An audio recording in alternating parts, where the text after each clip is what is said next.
This is a book review of John Byrne, Doomsday.1. There's the back. Now there's 104 pages, so predominantly in colour. There's some extra material at the back, some bonus material in black and white, but predominantly in colour. And it was originally in Doomsday.1, issues 1 to 4. Now it came out in 2013 and just got Doomsday plus 1. Now, similar title, however, there's not really much resemblance to the story in here. So, but I bought it because I love this, got this one. However, still, I think absolutely fine. Not so certain about the cover though. I have to say that cover just doesn't, I mean, it obviously shows Doomsday and everything all sort of in a very bad state. However, doesn't sell it in terms of John Byrne's art, for my mind. However, that's a minor point. So you've got John Byrne, Leonard O'Grady, Neil Ayutake, my apologies if I say his name wrong, and Chris Rael. This from IDW, came out in 2013.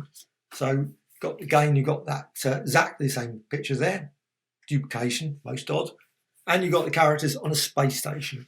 There's a variety of characters. There's 7 characters, 7 adventurers aboard International Space Station, watching horror as the world is decimated by a monster solar flare. So in this one, it was atomic explosion, nuclear explosion. So in this, slightly different. So you've got the characters there.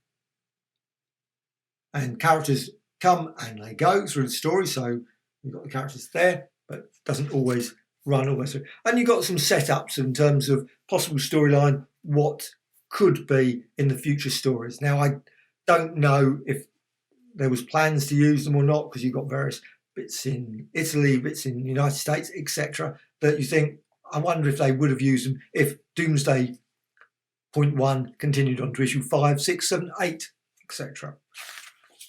However, let's get to... Now, the colouring is quite dark. Now, I'm not a fan of dark colours, but I guess it fits with the story. You've got all this ash and stuff from, obviously, the solar flare. The world is in a bad state. It's really been hit badly. Obviously, civilization has really been, as it would. I mean, literally, if you had a solar flare that really wiped us out, I'm certain it would be in a terrible state. And this is the thing. So I'm not expecting light, bright colours, but I must admit, I'm a fan of lighter colours than this. It's still really well inked and really easy to read. So, and the story, they go along and they meet a variety of good guys and some not so nice, pleasant individuals. And that's, I guess, would be the case. So you've got some, there's another bit of the story there. So you can see the colouring, the inking. I think it's a very decently paced story. Obviously the story goes from, and there's some nice bits when they're out on the sea, there's bits out when they're in various places in the cities, etc. So it's a mix of stories. It's not just all in one place. It's not all, oh dear, we're in sort of a camp and they're all sort of, it's not really.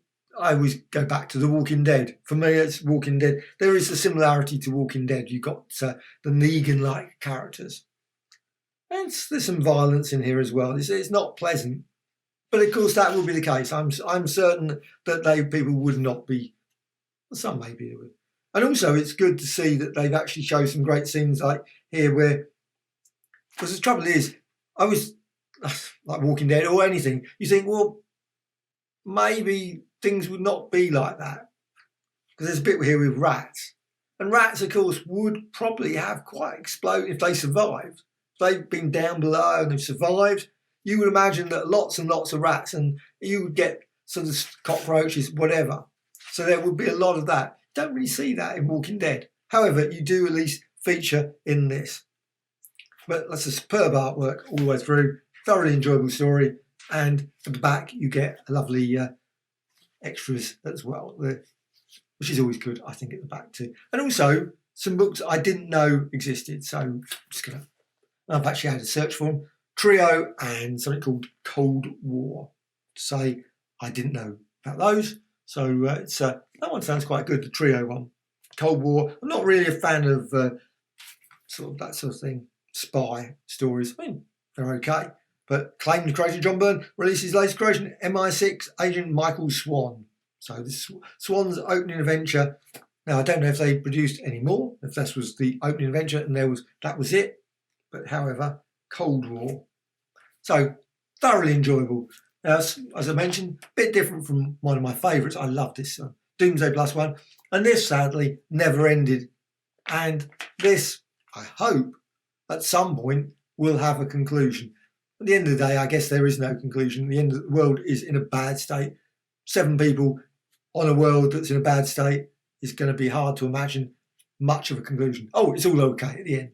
Everything's resolved, everyone's living happily, and everything's back to normal. Unlikely. However, you do get a little bit at the end, which it says Doomsday.2. So maybe, who knows, 1,000 years hence, suddenly you find the civilization has got itself back, sort of back to some sort of thing, and maybe have slightly better protection against solar flares. That would be really handy. Great book, totally recommended.